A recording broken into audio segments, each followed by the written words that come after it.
What up, y'all? I'm Christopher Markland, and this is my review of episode 8 of Ready to Love, the dating reality show, competition style reality show that comes on the OWN network.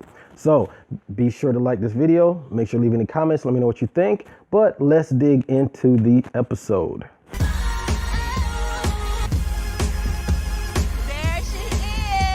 I am nervous and excited about this little getaway that we're taking as a group. When you're in a more of an intimate setting with people, they put their wall down, they put their guard down, and you can kind of see the real them at that point because you don't know someone until you live with them or until you travel with them. So this week, the 5 remaining guys are going to be traveling to the North Georgia mountains with the 4 remaining women. So they're going to be in a cabin. I guess it's for a weekend getaway type trip. So you know that it's going to be some drama, right? Mm-hmm. Mm-hmm. The entire time during this journey, I've been trying to get Alexis to just focus on us. Like, stay in our lane. I gotta get comfortable. It's straight. For some reason, out of blue, here comes Brent, the new image of Brent. And all of a sudden, you trying to step up to the plate. Like, where did that come from? So I'm like, this is a good opportunity to talk with her. So now that the field of players is a lot smaller, you really get a chance to dig in and see how everybody is maneuvering. Now, one of the game's key players is London. Obviously, we only got 4 guys left. So with London, he wants Alexis to focus on him, to focus on them. But like I said before, man, what's good for the goose is good for the gander. On one hand, he's, his mantra has been the journey. We want to, make sure we go. But bruh, at the same time, if you are pursuing or seeking a connection between both Divine and Alexis, then there's nothing wrong with Alexis exploring her options as well. However, I do believe that Alexis, once again, remember I said this, Alexis knows how to play the game. So every move that she makes is strategic. You remember the last episode where she was like, just out the blue started talking about Brent. That didn't come out the blue. Every move that every move that Alexis makes is calculated. At this point, we need to start getting to the point of where we're setting up our future. And I need to know that we could actually have those serious conversations. It's time for London to be very clear about how he's feeling. Everything in life that you do has to have a purpose, and that damn sure is with dating. Now, if you're just dating because you're just trying to get your rocks off, hey, do you, boo-boo, handle your business. However, if you are dating with a serious purpose, meaning you want to find the one, or if you poly, you want to find the 2, whatever, that's another conversation. But if you are dating somebody and you want to settle down and be married, then you have to date with a purpose. Now, we are on episode 8 of this television show. Now, that doesn't mean that it's been 8 weeks, even though for us, the viewer, we're watching a weekly presentation of the show. If they've been over a period of time, obviously they've gotten to know each other. And if you still haven't made a decision, I get it. You're following the path and the journey and all that. But there comes a point in time that you have to make a decision. And if you have to wait until decision day to be like, I choose her or I choose him, then no, something ain't right. So basically this trip is to serve that purpose. Make a decision so everybody can move forward and everyone will know exactly where they fall within each person's lives. That's silly. I saw you getting a little jealous upstairs when Brent had his hands on my shoulder. You cut your eyes at me like, oh. I did? Yes, you did. It was obvious? Yep, it was obvious. Yeah, I was trying to be discreet, I was trying to fly underneath the radar. But apparently it didn't work. So you trying to make me jealous? Is that what you're doing? I'm not trying to make you jealous now. Definitely not. Definitely. Better not be. Oh, what? Huh? What you gonna do? I don't know. One thing I like about London and Alexis is that they use a lot of non-verbal cues. Whenever they look at each other, it is really intense. And there's so many micro gestures or whatever.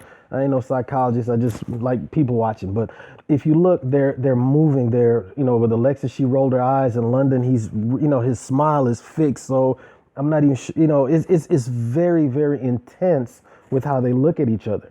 Is that chemistry? Is it the fact that they're both salespeople? And when you're in sales, you have to be able to read people's body language, not necessarily listen to what they're saying, but you're looking at those nonverbal cues that they give you. So because those are buy-ins, that's when you know, okay, this argument's working. So let me, double down on this in order to make the sale. Or you know what, let me not do that. Because, you learn to read people in order to achieve your end goal. So London picked up on a lot of things that Alexis was doing. And quite honestly, both things can be true.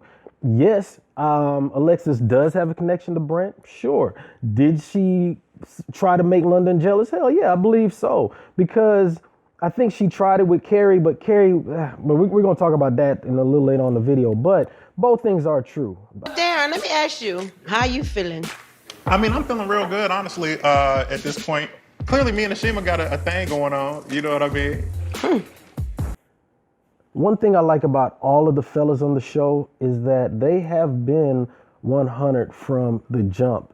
The guys that have been eliminated or their journeys came to an end, those are the ones that were all over the place and were, for lack of a better word, playing game. I'm playing games, I should say. I'm speaking specifically with what's his name, Jimmy, and what's the other dude, John, and a couple of, the first couple dudes that got booted off were really because they, I guess, just weren't serious, right? Now, the last 4 remaining men are men, and Darren especially. He has not tried to sugarcoat it. He hasn't tried to play it both ways when it comes to Ashima and Tandy. Now, him seeking a connection with Tandy, all right, we can label that under, that's the premise of the show. However, with Ashima, he has been 100. He's kept it 100 with her throughout. I mean, from the first episode when they met and the connection was formed through now where we are, episode 8,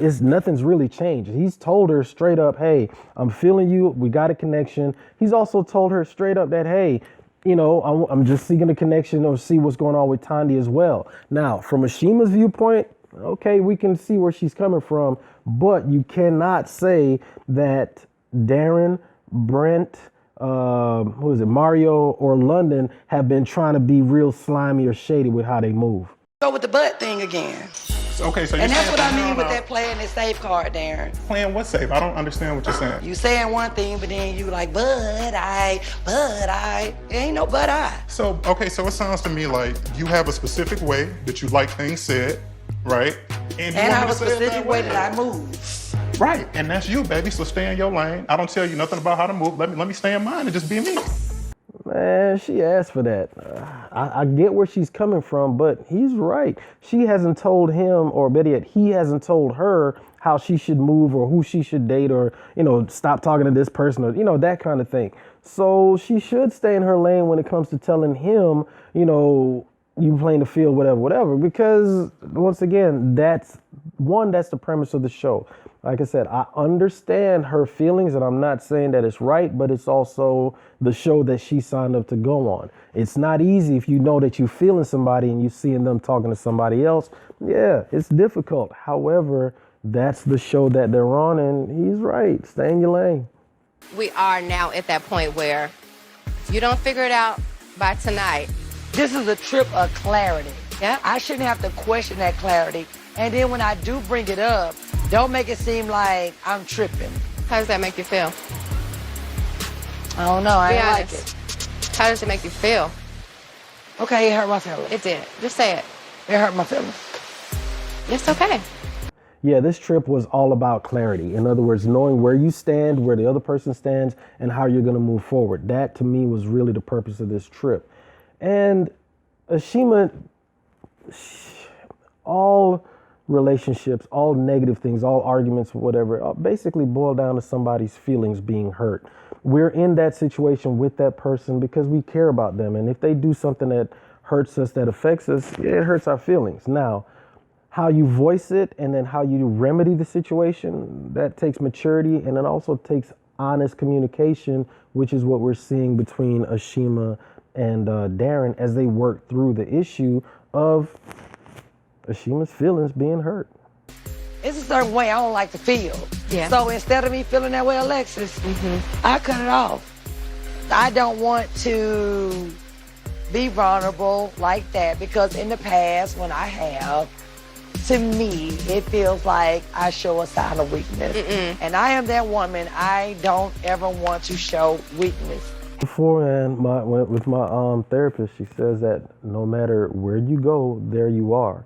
If you're in a new relationship, you're still the same person. And if you bring the baggage from the old relationship into the new, and so you really can't. You really can't help it unless you really, really just do a lot of, work on that. So Ashima bringing in the stuff from the last relationship and then being vulnerable is hard. It is so difficult. In order to really move forward, you have to look at where you came from and then fix the things that were broken from the place where you were so that you can get to the place where you're trying to be. Having trust and being vulnerable is a challenge for me because I am a strong woman, and it is layers to this. I'm a mom raising a son. I'm a female comedian in a male-dominant industry. I'm raised by a single black strong mom who I never seen her want a man or need a man for anything. So it's gonna take a strong man to, just peel back some of these layers that I've gotten.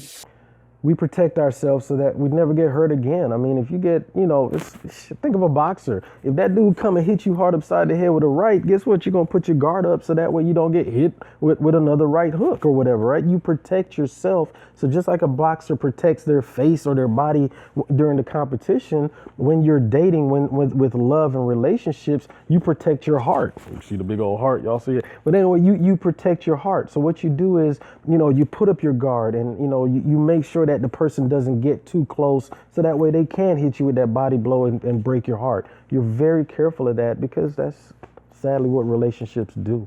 I'm so gung-ho about this is this. I grew up in a house with both parents, right? My daddy felt so entitled that he always cheating on my mama. I made a decision after seeing what that did to my mama that I was just gonna tell women what it is and I'm gonna be honest with you and treat me accordingly. So when Ashima be saying this portion and stuff to me like that, that's why it bothers me. Because I'm not my daddy, I'm not no liar. I've told you everything and the truth. Yeah. You spit. Go on, let it out, man. I'm sorry, y'all done got me emotional. Hey, but I'm sorry. no, let it out, bro. Get it up out of here, man. Sins of the father. Our fathers can make or break us as, we grow and learn from them and the mistakes that they made and the successes that they had. I'm a living testament to my father and his legacy, good and bad, and I can definitely relate to what Darren's talking about.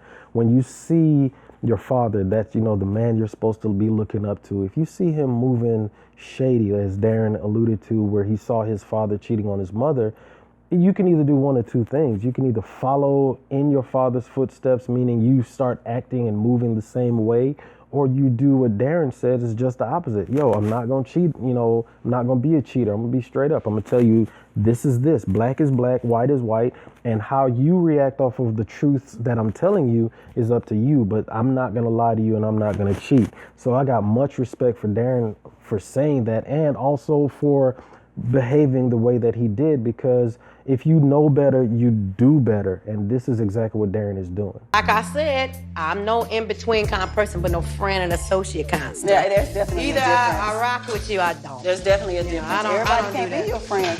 Well, you're right. I learned. To me, a friend is someone you talk to, someone you confide in, someone you uplift, you pour into. I don't know what she wanted me to say. I can't say that you're my friend because you're not my friend. You're an associate. There's a difference. Okay, yeah, I agree. There's a difference between a friend and an associate, but you can't be friends, associates, partners, homegirls, pen pals, chat buddies, colleagues or whatever for 5 years and not have some kind of friendship. It don't add up. We know that Reva's coming from a place of hurt, all right?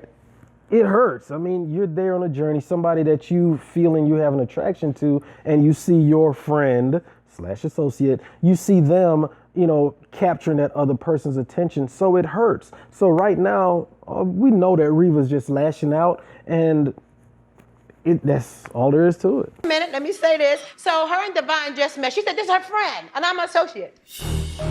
You don't put a time on friendships. Me and Devon talk on the phone every day. How much of y'all shit? Since we've known each other. other. So you don't say, oh, well, I've known this person for this many years, so we're friends, but I just, no, it's all about the chemistry, the bond, what you share, what you do, you encourage each other. Associate to me is like a bad term. Like, It's not. It's somebody you really don't deal I with. think so too. They're trying to downplay the situation. Reva is hurt, and she's doing exactly what hurt people do. They hurt people. And Alexis is right. The connotation that she's using, we're just associates. No, man, that's negative. You know that y'all had a friendship. You know, some levels of friendships, yeah, y'all talk every day. And then you have some where, you know, hey, you may see them and rock with them every once in a while, but they're still your friend. Appreciate that. No problem. I'm just passing on the message. Yo, this ain't got nothing to do with nothing, but Mario did what all us dudes be doing. Y'all ladies probably know this. You know, when you walking by them in the club, you're like, oh, excuse me, miss, sorry. Excuse me, my bad, baby. Yo, I'm guilty of that. I ain't gonna lie. Let me know if that's happened to you. It's like, oh, excuse me, love, my bad. You know, there's a little bit of body contact. I know it's greasy. I know it's slimy, but it's what we do. I'm a changed man, though. All right, let's keep it moving. I ain't been nothing but 100 with you. Every time I say something to you, you take it, you use it against me, and you try to bury me with it. Darren was asking me, why am I putting up with you? Why I hadn't deleted your number? She let her friends beat you up and stuff like that, and you still dealing with her? But my thing is, when you're there and you're talking to these guys, and I've spoken to them also, it's like, well, what good stuff is being said? At this point, Reva has to see the writing on the wall, right?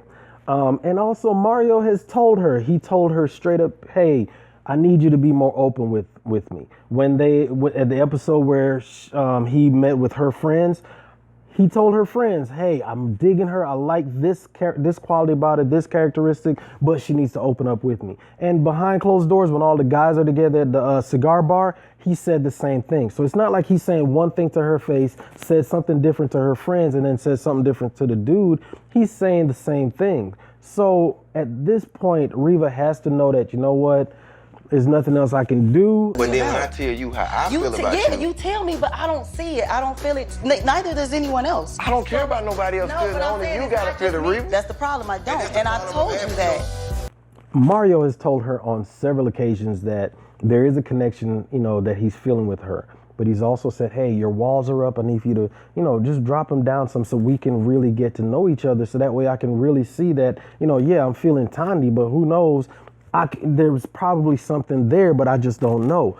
I get where Mario's coming from, and quite honestly, I get where Reva's coming from. However, Reva, it's always seemed to be very adversarial, and it's either you choose me or, you know, you're dead to me kind of. That's just a vibe I've gotten. So at this point, man, I really believe that this trip is about clarity for both of them. I think that Mario is now clear on, or is getting that clarity on how he and Reva can move.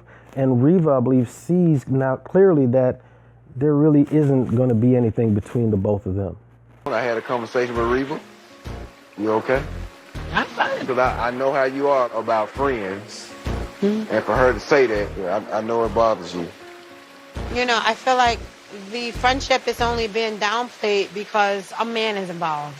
And she feels like she's not having the upper hand in this situation. Time to hit the nail on the head, man.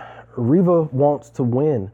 And she knows that she's not winning. She being Reva, she knows that she's not winning. So because of that, man, she's blowing up some stuff. The 5-year friendship, whatever level of friendship it may be, that's gone. Mario's character, as far as now, you can't trust him. I mean, she is really just what they call it, scorched earth right now. It's just in my nature to resolve issues. So I'm walking over and I'm thinking like, hey, we just got to resolve this and get back to having an amazing weekend. So listen to Shima, I thought me telling you was my number one in front of Tandy was enough for you, but just let me know what more you need so that I can help you out. Yo, that's how a grown man is supposed to act. There's an issue between them, a source of contention, and he brought it up. He laid it out on the table as far as, hey, this is how I was feeling, or this is what I saw in the situation, or whatever. And then he put his cards on the table and said, hey, now you tell me what do you think or what you're feeling, and then he stepped back. That's how you handle it. So this lets me know you and me are different though, because I grew up where if somebody didn't betray your trust, you start off with trust and then you go down. So I didn't know trust was something I had to work to. Right. But what have I done since you've met me to work against that trust. Yo, that's how a grown man is supposed to act.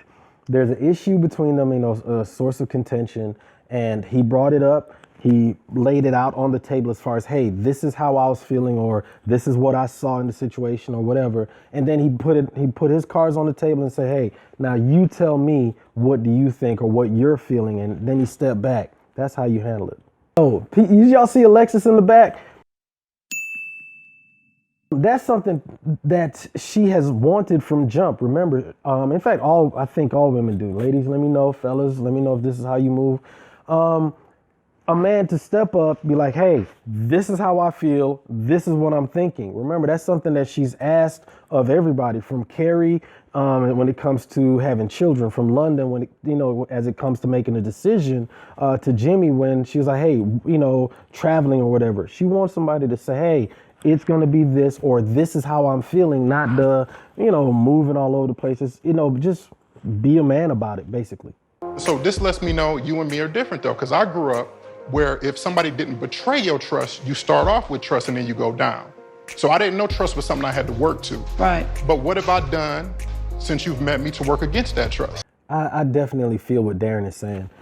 Some people start with an empty glass, and it's up to you to fill them. You fill it either with good acts, or, meaning you're showing them or you're demonstrating to them how you feel about them, how you're going to act towards them, that you're trustworthy, that, you're a positive person in order to add to their life, meaning you're adding to their life, meaning the glass that you're filling.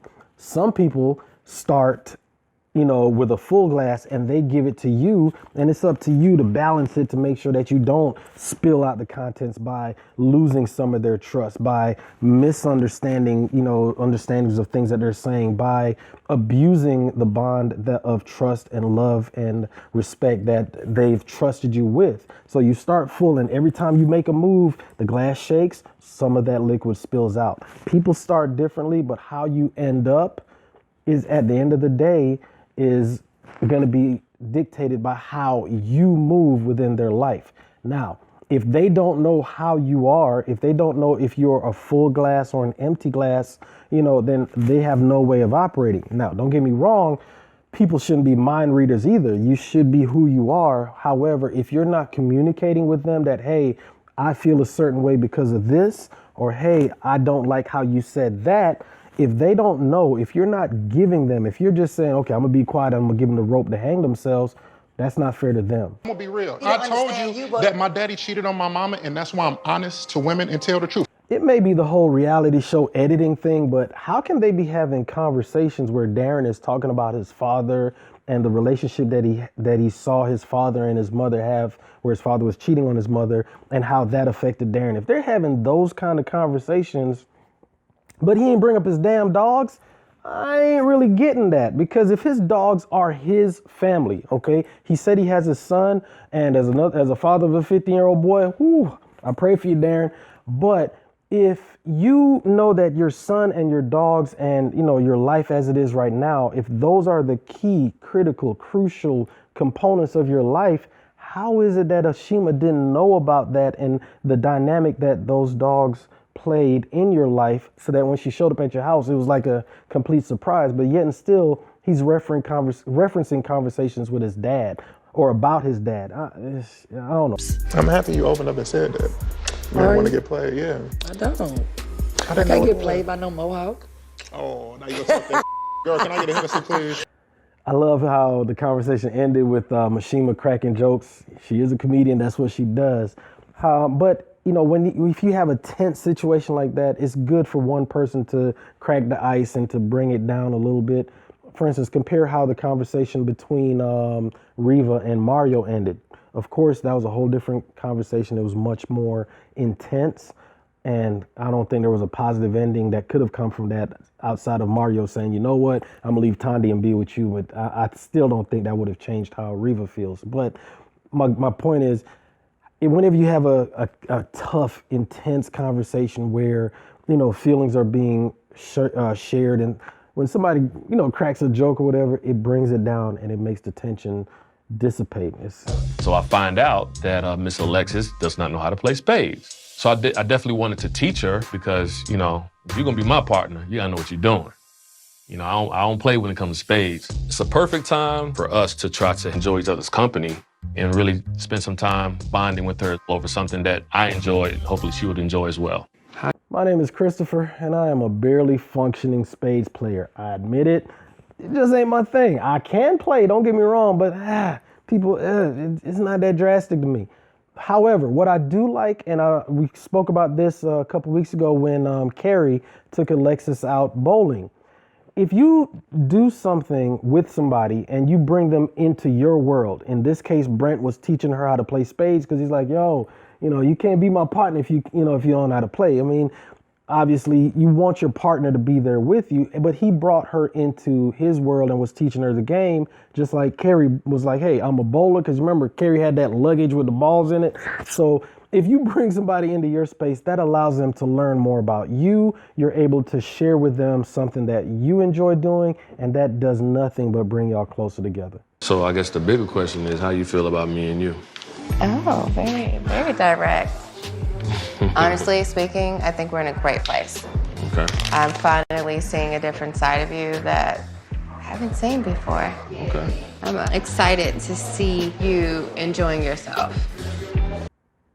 Grown men do grown men shit. Boy, Brent has been very purposeful with how he has moved throughout the game. And when he wants a woman, whether it's Divine, how he went after her, they set the date, and in this case, Alexis, he puts his cards on the table and it's like, yo, this is what it is. Remember way back when with Aisha, he doesn't want to be pushed, but when he moves purposefully. A lot of times when you're on the fence, you risk the chance of losing both people you got a connection with. And it's like, you respect the person, you don't want to hurt nobody, but you like, hey, let it play out. Let us get to the point where I'm like, this ain't gonna work. Exactly. The more I watch London, the more I realize that he doesn't want to hurt either one of these women. And that, I think, is why he hasn't made a decision. Now, don't get me wrong. He's got the attention of two beautiful women, and they are very different in their personalities, their approaches, etc. However, just listening to London talk, he doesn't want to make a decision as to I choose Divine, I choose Alexis. Instead, it seems like he wants either Alexis or Divine to eliminate themselves and therefore make his decision easier. So it's basically he doesn't want to be the bad guy, but he's got to make a decision. You know, since day one. And then I got Alexis, she kind of like a roller coaster ride. You just never know which direction she gonna go. Well, if Divine is your strongest connection, you ought to roll with it. I hope London's listening because Mario just made a whole lot of sense right there. From jump, London and Divine have had a very good connection. Their sense of humor, their age, just a whole bunch of things actually mesh up pretty well. However, at this point, I believe that London has painted himself into a corner by not making a decision, and I believe it's gonna come back and bite him. I'm just putting it out there. You know, at the end of the day, I think I just want to focus on Alexis at this point. This is the path that I'm going to go. Right. You know, I think that we'll all be happy in the end. That's what I'm hoping. Yeah. I've always applauded you on how you moved throughout this journey. But I think that you're not playing games with anybody. And I really want you to be happy. Well, thank you. I mean, I've yet to see you lead someone on. You made it this far without stepping on toes, disrespecting people, playing with people's feelings. Right. It's almost like you wrote the book on this journey. Well, grown people make grown people moves, and Divine is 100% right.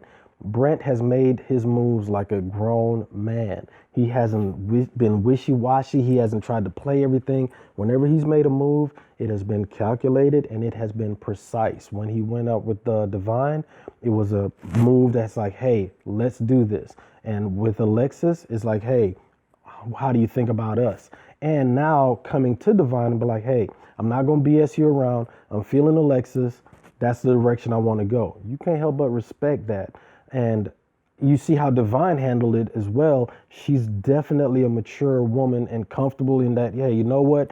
thank you, I appreciate it. She may or may not be, feeling good inside, because at the end of the day, nobody wants to, be told that, well, I'm choosing somebody else. I mean, you're going to, you're going to get in your feelings a little bit, but if you're mature enough to handle it the way Divine did, you appreciate that person coming to you and saying it straight up. This is how I feel. I really am. I want you to be happy. I want you to make your connection and all of that. Don't you shake your head. I can shake my head too. You just so freaking hard, man. Like, God, you made me this way, Mario. I wasn't hard like this at first. This is your fault. You were hard before you came on this journey. Not like this. That's your fault. I feel like you and Tandy need to just go and be together.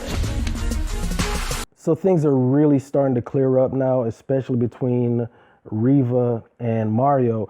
And I believe that there was a clear coat over them blue nails. You remember how Mario feels about blue nails, but we ain't gonna talk about the blue nail polish. What we are gonna talk about is Reva is a glass empty type person, and she wanted Mario to fill that glass. Remember we talked about that, where you either start empty or you start full. She wanted Mario to fill her glass with trust, with paying her attention, giving only, making sure that he only paid her attention, not sharing that attention with Tandy or anybody else. However, I'm not sure if it's just because of the personality, meaning Mario's personality, or just the format of the show where you couldn't necessarily do all of that. So with that in mind, they weren't able to develop that kind of chemistry for Reva to open up. She saw the writing on the wall, knew that it wasn't going to happen, so she's gracefully bowing out. You got to respect that. I've always, from day one, been conversing with you and talking to you and the whole nine. I still consider you a major connection. But is that reciprocated? That's the question. I mean, you got other guys taking care of me. No doubt about it, a decision is coming. Whether it was Carrie or Jimmy or another one of any of those guys that was pretty much in Alexis's orbit, London wasn't really pressed. However, now that time has passed and you have Brent in the picture, London is feeling pressed. He's going to have to make a move. He doesn't want to make a move. Like I said, he wants one of the ladies to eliminate themselves. However, he doesn't want them to be eliminated by choosing Brent or another dude, and it's really no other option. So London knows it's either Brent or they're gone. So London is gonna have to make a decision, but he is now being forced to make a decision. And either way it goes, if you're choosing her because you don't want her to be with him, or if you are choosing her because you're trying to hurry up and get in, there's no good outcome for that. Like I said, London has painted himself into a corner. How are you feeling towards me? Disappointed. I gotta sort through some things and how I'm feeling and just take a moment to unpack all of my emotions and try to figure out where I'm at with it. Whew, disappointed. Man, that's a hell of a word. Of course, Alexis wanted London to make a decision. Say, hey, I'm feeling you, let's move. Quite honestly, I think she'd even have been okay. You know what? I'm feeling Divine. I'm going to move that way. But when you start, being wishy-washy and straddling the fence and all the other cliches out there, there's nothing but disappointment because you don't know what to do or how to move. It's disappointing. And especially when you want somebody to move a certain way and they don't, disappointment. First of all, I got multiple connections. Right. I've spent a lot of time with Divine. I know she's a solid woman. And then, you got Alexis on the other end. This has been a roller coaster ride, right? Certain stuff. Obviously, Brent, in the picture right now. Let's be clear. I'm trying to really take this path without putting any labels on anything. Bruh, you realize where we at in this journey though, right?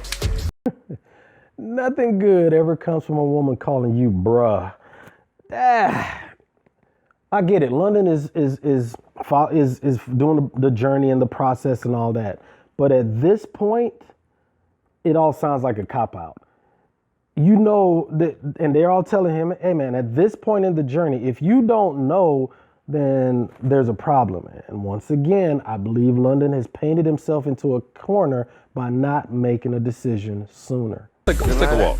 Yeah. So quiet. I can just tell by her expression and her body language that Alexis is upset with what he's saying. And so I was like, okay, I really don't want to be here right now either. So let me just pull her away from this moment. Are you all right? I'm fine. I am. I'm just, not really one for BS,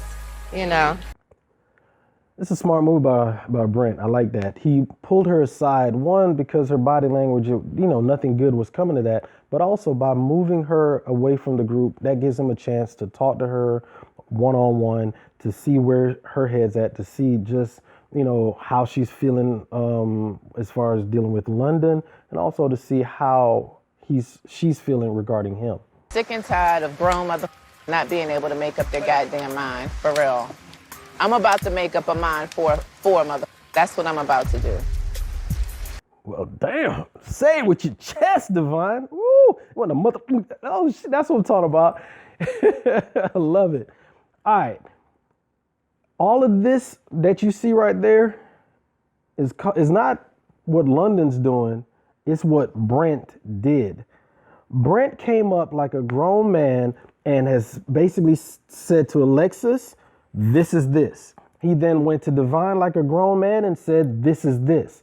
So when you see a grown man moving, everything else pales in comparison. All right. Thanksgiving was just last week. When you had that real macaroni and cheese with the cheese and it's just oozing and making the macaroni sounds, y'all know. But anyway, it's like, real mac and cheese, right? Macaroni and cheese. So if somebody want to throw that box Kraft macaroni and cheese at you, or mac and cheese, whatever the hell they call it, I don't even know, I don't eat the mess. But anyway, if somebody comes at you with that stuff, you know the difference. And by Brent moving the way that he did, he set the tone that London is now struggling to keep up with, because Brent laid it out like a man should. And right now, London is paling in comparison. It's obvious. I got a connection with Alexis. And when you see somebody else conversing with her, it bothers you. Can I holler at you real quick? Yes. Woo, so let's break this down.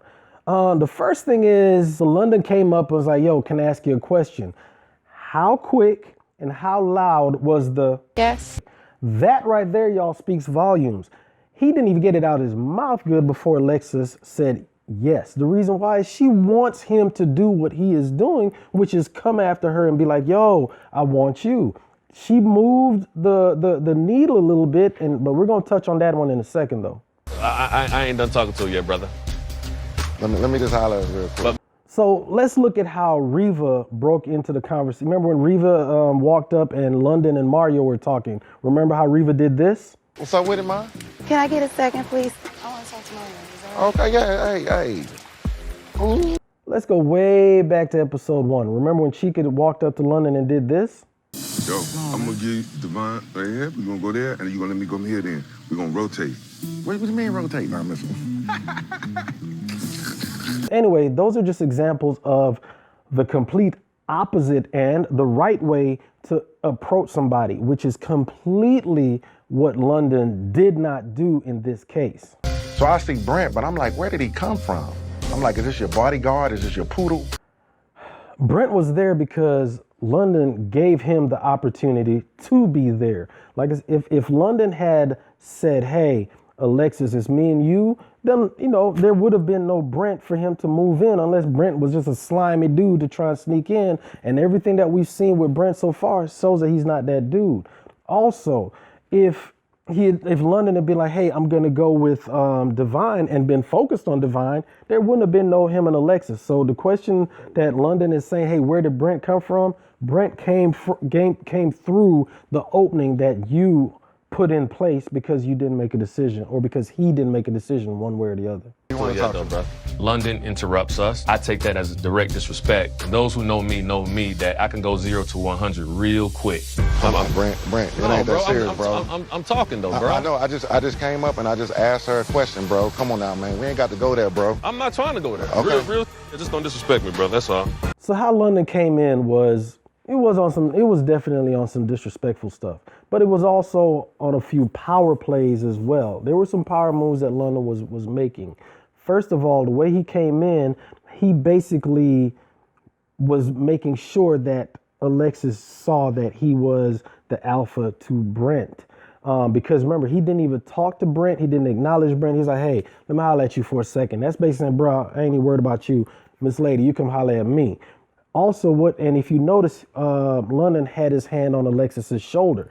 That gesture right there was basically telling Alexis, hey, you need to say something so this cat can move on. Remember what we talked about earlier? The body language and how those two do a lot of nonverbal communication by just looking at each other, the intensity of their stares. There's a lot of things that you may hear their mouths moving and the words coming out, but they are saying a lot just looking at each other. And that right there is what London was doing. He didn't acknowledge Brent, and he was speaking directly to Alexis. And in speaking to Alexis, he was telling Alexis, say something to get this dude up out of the way so that me and you can talk. So this was a very interesting episode. Nobody's journey ended. The same 5 women that we started with are still there. The same 4 guys that we started with, they're still there. So, we got a couple more weeks left in the show. I want to say 2 or 3 weeks. I'm not quite sure how long before it's over with. So it's very interesting how things are starting to play out, how people,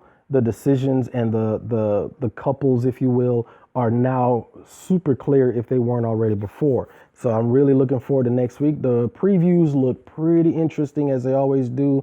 They dial up the drama for the previews and it looks like they're going to deliver. This episode was really great. So I appreciate y'all watching it. Make sure that you like this video. Leave a comment. Let me know what you think. Let me know if I'm off base. Let me know if there's something I may have missed, whatever the case may be.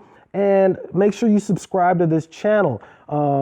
Hit the bell notifications. Every time I drop a video, you'll be notified and it'll come right out to you. Also, every week, follow me on Twitter. It's at author Chris M. I can't talk. At author Chris M on Twitter. Every week, I live tweet during the Ready to Love episode, and I also do my commercial break recaps of the stuff that we saw in the previous segment. Make sure you follow me. Make sure you subscribe. And please, y'all, have a great week. Thank y'all for joining me. See y'all next week.